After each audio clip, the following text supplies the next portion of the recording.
Mega 24 நேயர்களுக்கு என் அன்பு வணக்கம். டாக்டர் வை தீபா, அரசு யோகா மற்றும் இயற்கை மருத்துவக் கல்லூரி மற்றும் மருத்துவமனை. எப்போவுமே பார்த்திங்கன்னா காலையில் எழுந்துக்கும் போது, அதுவும் நம்மளுடைய தாத்தா பாட்டி, அவங்க தாத்தா பாட்டி எல்லாருக்குமே ஒரு பழக்கம் உண்டுங்க. என்னன்னு கேட்டிங்கன்னா, காலையில் எழுந்த உடனே கையை நல்லா ரப் பண்ணிவிட்டு அந்த வெப்பத்தை நம்மளுடைய கண்களில் வச்சுட்டு அந்த கையை பார்த்துட்டு எழுந்துப்பாங்க. அதே மாதிரி எழுந்த உடனே பார்த்திங்கனாக்கா போய் அவங்க வெளியில் அந்த நேச்சரை வந்து பார்ப்பாங்க.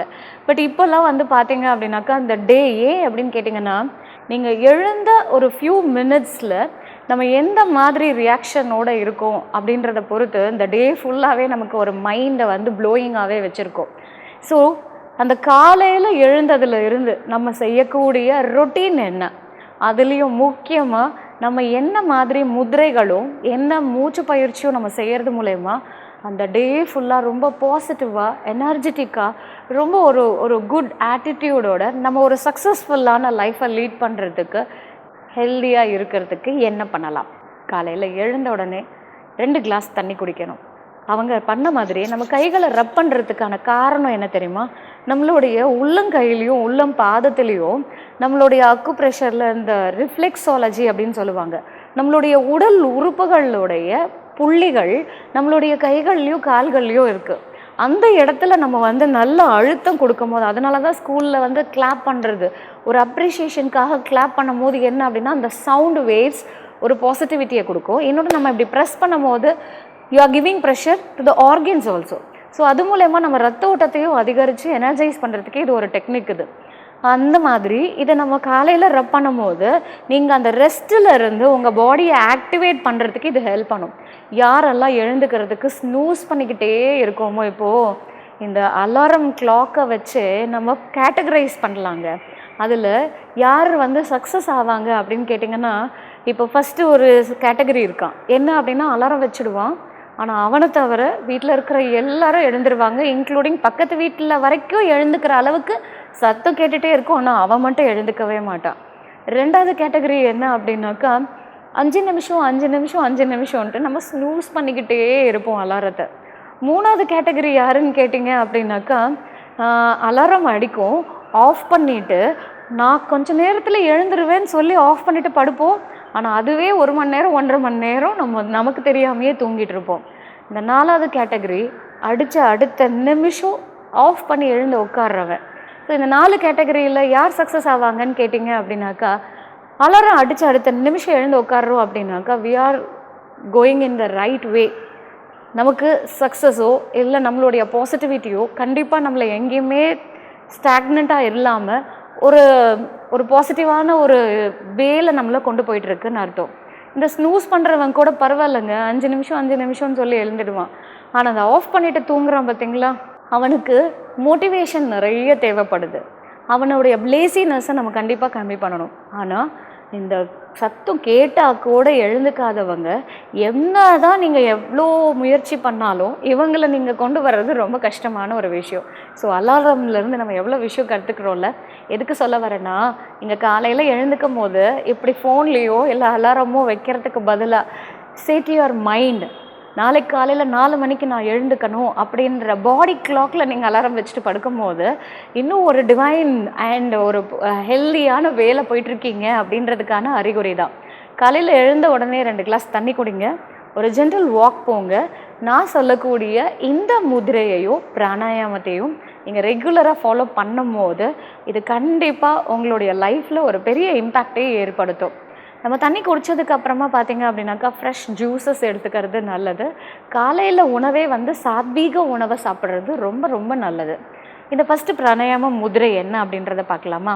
நம்ம பார்க்க போகிறது பிராண முதிரை. பிராண போச்சு சொல்லுவாங்கள்ல, என்ன அப்படின்னா அந்த உயிர் பிரியறது, அந்த பிராண சக்தி. இந்த பிராண முதிரைன்றது நம்மளை ஒரு பூஸ்டப் பண்ணி இன்ஸ்டண்ட்டாக நம்மளை எனர்ஜைஸ் பண்ணக்கூடியது தான் இந்த பிராண முதிரை. கட்டை விரல், மோதிர விரல், சுண்டு விரல், மீதி 2 விரல் ஸ்ட்ரெயிட்டாக இருக்கும்.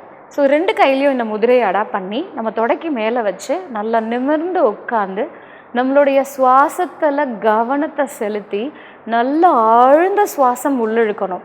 எப்போவுமே மூச்சு உள்ளிழுக்கும் போது வயிறு வெளியே வரணும், மூச்சை விடும் போது வயிறு உள்ளே போகணும். இந்த முதிரையை நம்ம ஒரு 5 டைம்ஸ் அந்த ப்ரீதிங்கோடு சேர்த்து நம்ம கண்களை மூடி நம்ம சுவாசத்தில் கவனத்தை செலுத்தி, இது பேர் டயஃப்ரமேட்டிக் ப்ரீதிங். இதோடைய பயன் என்ன தெரியுமா? இதோட பலன் வந்து நம்மளோட இந்த டயஃப்ரம்ன்றது ஒரு மசில். இது நம்மளுடைய நுரையீரலுக்கும் வயிறு பகுதிக்கும் நடுவில் இருக்கும். நீங்கள் மூச்சு உள்ள இழுக்கும் போது இந்த தசை கீழே இறங்கும். அப்போது உங்களுடைய நுரையீரல் கீழே இறங்கி நல்ல லங் கெப்பாசிட்டியை இம்ப்ரூவ் பண்ணும். அது மட்டும் இல்லை, ஈவன் இது வந்து கம்ப்ளீட்டாக நம்மளுடைய லங் எக்ஸ்பேன்ஷனை கொடுக்கும் போது இது மேக்ஸிமம் லெவல் ஆஃப் அந்த tidal volume, residual volume, lung volume எல்லா வால்யூமையும் அது வந்து ஆக்குப்பை பண்ணி உங்களுடைய ரெஸ்பிரேட்டரி வால்யூமை நல்லா இம்ப்ரூவ் பண்ணி கொடுக்கும். அதே மூச்சை வெளியே விடும்போது இந்த டயஃப்ரம் மேலுக்காக புஷ் பண்ணும்போது வயிறு உள்ளே போகும். அப்போ லங்கை புஷ் பண்ணி மேக்ஸிமம் கார்பன் டை ஆக்சைடை எவ்வளோ வெளியே தள்ள முடியுமோ எவ்வளோ தள்ளிடும்.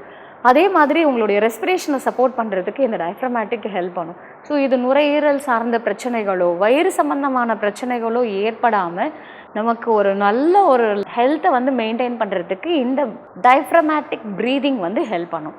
ஸோ இந்த பிராண முதிரையோடு சேர்த்து நம்ம இந்த டயஃப்ரமேட்டிக் ப்ரீதிங்கை பண்ணலாம். 2வது முதிரை வாயு முதிரைன்னு சொல்லுவாங்க. பேர்லேயே தெரியுது இல்லை, வாயுனா கேஸ். இது வந்து எப்படி பண்ணணும் அப்படின்னு கேட்டிங்கன்னா, ஆள்காட்டி விரலை மடக்கி கட்டை விரலால் பிடிச்சிக்கணும். மீதி 3 விரல் ஸ்ட்ரெயிட். இது 2 கைகள்லையும் வச்சு நம்மளுடைய தொடைக்கு மேலே நல்லா நேராக நிமிர்ந்து உட்காரணும். எப்போவுமே நம்ம யோகா ப்ரீதிங் எல்லாம் பண்ணும்போது நம்மளுடைய தண்டுவலம் நல்லா நிமிர்ந்து இருக்கான்னு பார்க்கணும். அப்போது நம்மளுடைய பிரெயினும் சேர்ந்து நல்லா ஆக்டிவாக இருக்கும், ரொம்ப அலர்ட்டாகவே இருக்கும். நம்மளுடைய பிரெயின் ரொம்ப அலர்ட்டாகவே இருக்கும். ஸோ இந்த முதிரையை நம்ம பண்ணும்போது நம்ம உடம்புல இருக்கக்கூடிய அன்வான்ட் கேஸஸை ரிலீவ் பண்ணுது. அப்போ நிறைய பேருடைய பிரச்சனையே என்ன பார்த்தீங்கன்னா, அஜீரண தொந்தரவு, ஜாயின்ஸில் எல்லாத்துலேயும் ஸ்டிஃப்னஸ் இருக்கிறது, தசைகள் எல்லாமே இறுக்கமாக இருக்கிறது. ஸோ இந்த முதிரையை நம்ம அடாப்ட் பண்ணி பண்ணும்போது இது நமக்கு அந்த வாயுவை நிவர்த்தி பண்ணி நம்மளுடைய ஜாயின்ஸ் எல்லாத்தையும் வந்து ரிலாக்ஸ் பண்ணுறதுக்கும் ஸ்ட்ரென்தன் பண்ணுறதுக்கும் இது ஹெல்ப் பண்ணும். முக்கியமாக இது வந்து வலியை நிவர்த்தி பண்ணக்கூடிய ஒரு முதிரை தான் இந்த வாயு முதிரை. ஈவன் இது நம்மளுடைய லங் கெப்பாசிட்டியும் இம்ப்ரூவ் பண்ணும். எப்படின்னு கேட்டிங்கன்னா, இந்த முதிரையை நம்ம பண்ணும்போது நம்மளுடைய நெஞ்சு பகுதி நல்லா விரியணும். மூச்சு உள்ளிழுக்கும் போது செஸ்ட்டு நல்லா எக்ஸ்பேண்ட் ஆகணும், மூச்சை விடும் போது செஸ்ட்டு ரிட்ராக்ட் ஆகணும். இந்த முதிரையோடு நம்ம சேர்த்து பண்ணும்போது இது நம்மளுடைய லங்ஸை நல்லா இம்ப்ரூவ் பண்ணுறதுக்கு ஹெல்ப் பண்ணுது. நிறைய பேருக்கு இந்த அலர்ஜிக் ரியாக்ஷன்ஸ் எல்லாம் இருக்கும். டஸ்ட்டு பட்டால் வீசிங் வரும், ஏதாவது தூசு இருக்குனாக்கா சைனஸ் இன்ஃபெக்ஷன்ஸ் அதிகமாக இருக்கும், ஸ்னீசிங் இருக்குங்க, எப்போ பார்த்தாலும் வந்து பார்த்திங்கனாக்கா கோல்டு காஃப் இருந்துக்கிட்டே இருக்கும், எனக்கு முகம் ஃபுல்லாக ஹெவியாக ஃபீல் பண்ணுவேன். இந்த மாதிரி பிரச்சனைலாம் இருக்கிறவங்க இந்த முதிரையை தொராசிக் ப்ரீதிங்கோடு நம்ம ரெகுலராக காலையில் நம்ம இந்த ஸ்டார்ட் அப் கொடுத்தோம் அப்படின்னா ரியலாக நீங்கள் பார்த்தீங்கன்னாக்கா நம்ம எந்த மெடிசன்ஸுமே இல்லாமல் நேச்சுரலாகவே நம்மளுடைய லங்கோடைய இதை வந்து நம்ம இம்ப்ரூவ் பண்ண முடியும். 3வது முதிரை என்ன அப்படின்னு கேட்டிங்கன்னா, ஹிருதய முத்ரா. இந்த ஹிருதய முதிரம் எப்படி பண்ணலாம்? கட்டை விரலுக்கு கீழே ஆள்காட்டி விரல், கட்டை விரலோடைய நுனியில் நடுவிரல், மோதிர விரல். ஸோ இந்த சுண்டு விரல் மட்டும்தான் வெளியில் இருக்கும். இது 2த்தையும் சேர்த்திங்கன்னா ஹார்ட் ஷேப்பில் இருக்கும். ஈவன் நீங்கள் இதை தொடக்கி மேலேயும் வச்சுக்கலாம், இல்லை இந்த மாதிரி செஸ்ட் லெவல்லையும் நீங்கள் இந்த முதிரையை அடாப்ட் பண்ணலாம். மூச்சு உள்ளிழுக்கும் போது ஷோல்டர் நல்லா மேலே ரெய்ஸ் ஆகணும், மூச்சை விடும் போது ஷோல்டரை ஷ்ரக் அவுட் பண்ணணும். இதுதான் வந்து கிளாவிகுலார் ப்ரீதிங் அப்படின்னு சொல்லுவாங்க. இப்போ இந்த மாதிரி தோள்பட்டை லெவலில் நம்ம ரேஸ் பண்ணும்போது நம்மளுடைய லங்கோடைய அப்பர் லோப் அப்படின்னு சொல்லக்கூடியதை நல்லா நம்ம வந்து ஸ்ட்ரெச் பண்ணுறோம். ஸோ அந்த மாதிரி ஸ்ட்ரெச்சிங் கொடுக்கும் போது உங்களுக்கு அங்கே ஏதாவது எனி ப்ளக்ஸ் ஆர் பிளாக்ஸ் அந்த மாதிரி இருந்ததுன்னா கூட இதை நம்ம ரெகுலராக பண்ணுறது மூலயமா உங்களுடைய ப்ரீதிங் கெப்பாசிட்டியை வந்து நல்லாவே இம்ப்ரூவ் பண்ணி கொடுக்கும். நிறைய பேருக்கு தோள்பட்ட வலி, கழுத்து வலியெல்லாம் இருக்கிறவங்க இந்த கிளாவிகுலார் ப்ரீதிங்கை ரெகுலராக பண்ணலாம். ஸோ இந்த 3த்தையும் காலையில் நீங்கள் ஒரு ஸ்டார்ட் அப்பாக கொடுக்கும் போது த டே வில் பி ப்ளோயிங். அந்த மைண்ட் ப்ளோயிங்கோட பயங்கர பாசிட்டிவாக நம்ம ஃபீல் பண்ணலாம். இன்னும் இந்த மாதிரி நிறைய ஹெல்த் இன்ஃபர்மேஷனோடு உங்களை அடுத்த வீடியோவில் சந்திக்கிறேன். நன்றி, வணக்கம்.